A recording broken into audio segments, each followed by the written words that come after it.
Assalamualaikum warahmatullahi wabarakatuh. Kami dari kelompok 2 dengan anggota saya sendiri Dina Marlina, ada Raihan Lestari, Nurul Aini, dan Adisti Dipa. Di sini kami akan mempresentasikan tentang kajian kebahasaan morfologi. Pengertian morfologi. Morfologi adalah tata kelola bahasa yang dipakai dalam bentuk kalimat agar sistematis dan juga mudah dicerna oleh halayak ramai, karena identik dengan proses dan penggunaannya. Dalam bahasa Indonesia memiliki berbagai bentuk kata, seperti kata sedih, gembira, dan senang, yaitu suatu morfem. Kata bersedih, bersenang, dan bergembira adalah dua morfem, yaitu morfem ber sebagai afiks dan morfem sedih yaitu bentuk dasarnya. Begitu juga dengan morfem bergembira dan bersenang terdiri atas dua morfem. Kata senang-senang terdiri atas dua morfem, yaitu morfem sebagai bentuk dasar yang diikuti oleh senang sebagai morfem ulang. Semua yang berhubungan dengan bentuk kata itu yang menjadi objek dari suatu ilmu disebut dengan morfologi. Pengertian morfologi menurut para ahli. Yang pertama, menurut Zainal Arifin dan Juwaiyah, memberi pengertian bahwa morfologi yaitu ilmu bahasa tentang seluk-beluk bentuk struktur kata. Yang kedua, menurut Perhar, bahwa morfologi merupakan salah satu cabang linguistik yang mengidentifikasi satuan dasar bahasa sebagai satuan gramatikal tulisan.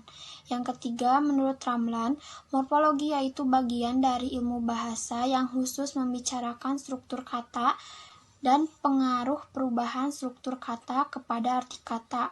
Yang terakhir, menurut Rusmaji, bahwa morfologi mencakup kata, bagian, dan proses. Di morfologi itu ilmu yang mempelajari bentuk kata. Jadi bagaimana kata dasar itu berubah bentuk menjadi kata berimbuhan ataupun menjadi kata ulang, itu dibahas di dalam morfologi. Saya Adisti Diva dengan NPM 205060063. Di sini saya akan membacakan contoh morfologi. 1. Contoh morfologi pada hewan, yaitu morfologi belalang. Belalang merupakan jenis serangga yang memakan tumbuhan. Belalang mempunyai satu pasang antena, dua mata majemuk, dan warnanya kecoklatan. Belalang juga mempunyai dua pasang sayap depan yang ukurannya sempit dibandingkan sayap belakangnya. 2. Contoh morfologi pada tumbuhan. Tempat tumbuhan hidup berbeda-beda, mulai dari yang kering, berair, sampai lembab. Tentunya, tumbuhan pun beradaptasi sesuai dengan tempat di mana dirinya hidup. Contoh mudahnya yaitu pada tumbuhan kaktus di mana bentuk duri tersebut berduri. Hal ini disebabkan karena tumbuhan kaktus hidup di tempat yang kering. Selain itu, akar kaktus juga panjang, di mana memiliki fungsi untuk bisa mencari air di tanah. Morfem dalam pembentukan kata. Morfem adalah satuan bahasa yang turut serta dalam pembentukan kata dan dapat dibedakan artinya. Morfem dapat juga diartikan sebagai unsur terkecil dari pembentukan kata dan disesuaikan dengan aturan suatu bahasa. Pada bahasa Indonesia, morfem dapat membentuk imbuhan. Misalnya, kata praduga memiliki dua morfem yaitu pra dan duga. Kata duga merupakan dasar penambahan morfem. Pra menyebabkan perubahan arti pada kata duga. Dalam ilmu bahasa, dikenal satuan seperti kata, frase, klausa, dan kalimat. Dalam praktek morfem dapat dikenal dan ditemukan dengan jalan memperbandingkan satuan-satuan ujaran yang mengandung kesamaan dan pertentangan. Jenis-jenis morfem. 1. Morfem bebas. Morfem bebas adalah morfem yang tanpa kehadiran morfem lain dapat muncul dalam ujaran.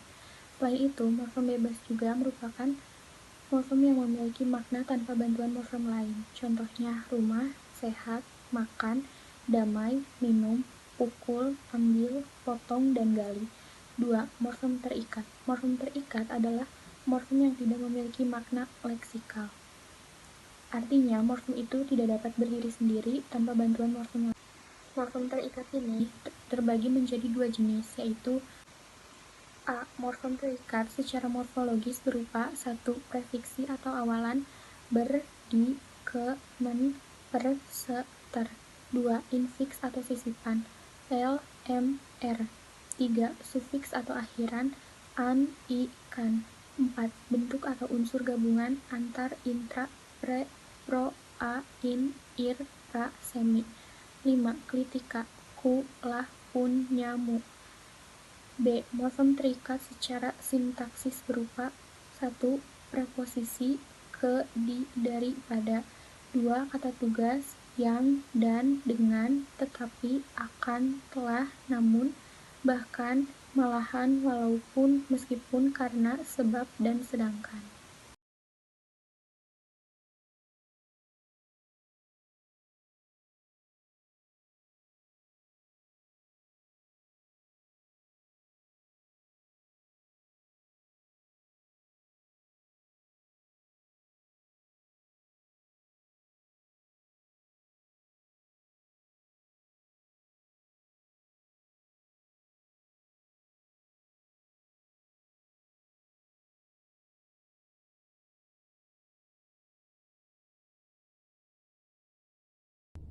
Macam-macam afiksi. 1. Prefiks ialah afiks atau imbuhan yang ditempatkan di bagian muka dasar. A. Awalan di. Awalan di bermakna suatu perbuatan yang pasif. Contoh, di ditambah baca sama dengan dibaca. Di ditambah ambil sama dengan diambil. B. Awalan ter. Imbuhan ter menyatakan makna sebagai berikut. 1. Menyatakan sifat, terpandai, terbaik, terhebat. 2. Menyatakan ketidaksengajaan, contohnya terbawa dan tertinggal. Yang C. Awalan ke. Tidak memiliki bentuk perubahan khusus, tetapi memiliki makna menyatakan urutan. Contoh ke-1, kedua, ketiga, dan seterusnya. Yang kedua, sufiks. Sufiks digunakan di bagian belakang kata atau diletakkan pada akhir dasar. A. Akhiran an. Pada umumnya, akhiran an membentuk kata benda, misalnya pukulan, manisan, satuan, dan ratusan. Makna akhiran an adalah sebagai berikut. Yang pertama, menyatakan tempat, contohnya pangkalan dan kubangan. Yang kedua, menyatakan alat, timbangan, ayunan. Yang ketiga, menyatakan hal atau cara, didikan, pimpinan. Yang keempat, menyatakan akibat, hasil perbuatan, contohnya hukuman, balasan. Yang kelima, menyatakan seluruh atau kumpulan, contohnya lautan, sayuran. B.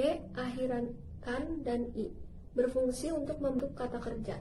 Akhiran kan dan i itu merupakan kata kerja bentuk imperatif atau memerintah.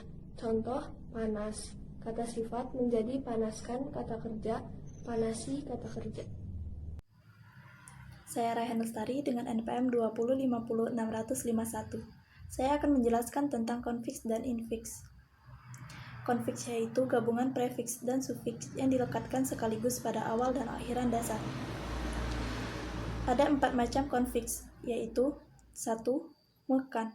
Konfiks mekan memiliki makna sebagai berikut. 1. Menyatakan kegiatan aktif, seperti mengirimkan dan memantulkan. 2. Pean. Konfiks pean memiliki makna sebagai berikut. 1. Menyatakan suatu proses, seperti pendaftaran, perbuatan, dan pembentukan. 2. Menyatakan tempat, seperti penampungan, pemandian, dan pegunungan. 3. Kean. Konfiks kean memiliki makna sebagai berikut. 1. Menyatakan keadaan, seperti kedinginan dan kesakitan. 2. Menyatakan intensitas, seperti kemahalan dan kebesaran. 4. Peran. Konfiks peran memiliki makna sebagai berikut. 1. Menyatakan tempat, seperti perhentian dan percetakan. 2. Menyatakan daerah seperti perkebunan. Infiks yaitu imbuhan yang terletak di dalam kata. Jenis imbuhan ini tidak produktif, artinya pemakaiannya terbatas hanya pada kata-kata tertentu. Ada 3 macam infiks, yaitu 1. Menyatakan banyak dan bermacam-macam. Contohnya, tali temali, artinya menyatakan bermacam tali. Gigi gerigi, artinya menyatakan bermacam gigi. 2. Menyatakan intensitas frekuentif, artinya menyatakan banyaknya waktu. Contoh, getar gemetar, artinya menunjukkan banyaknya waktu getar. Guruh gemuruh, artinya menunjukkan banyaknya waktu guruh. 3. Menyatakan sesuatu yang mempunyai sifat seperti yang disebut pada kata dasarnya. Contoh, kerja kinerja, artinya sesuatu yang mempunyai sifat sama dengan kerja dan kegigihan. 2. Kuning kemuning, artinya sesuatu yang mempunyai sifat sama dengan warna kuning. Sekian.